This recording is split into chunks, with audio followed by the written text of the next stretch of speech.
Connecting with others and having meaningful conversations. That is a few of the main goals for an upcoming festival. Robert Hiller with TransToledo and Caitlin Williams are here with us this afternoon so we can learn more about these conversations and also an event coming up.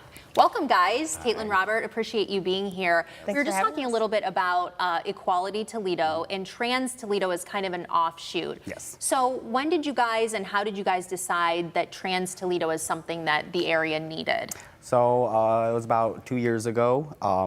We were doing protests and revolving the anti-trans legislation that is going on right now. And I figured me and a bunch of other advocates wanted to make a group for us, by us, to try to represent us and bring just change for the area for us. And we started working with TransToledo then, and we have an MOU with them, and it has been fantastic just to bring awareness. Tell me about Toledo's trans community. How many have joined your group, and what is important to that community?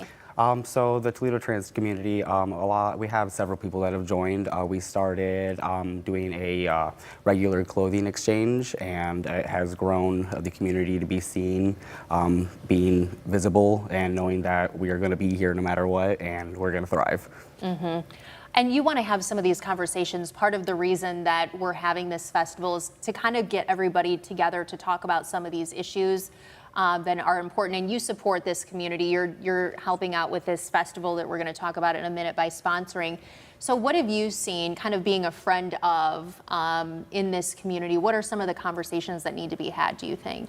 So I think a lot of the conversations that need to be had are kind of like gender affirming care for people. Mm-hmm. There are a lot of things out there for people that can either help them adjust their voice, feel more comfortable in their body, or just feel more masculine or feminine or whatever they're trying to be.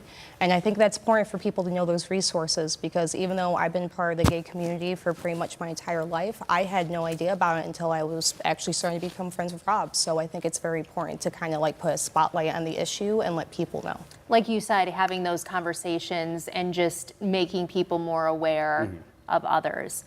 So tell us about this festival that's coming up this weekend. So it's my baby.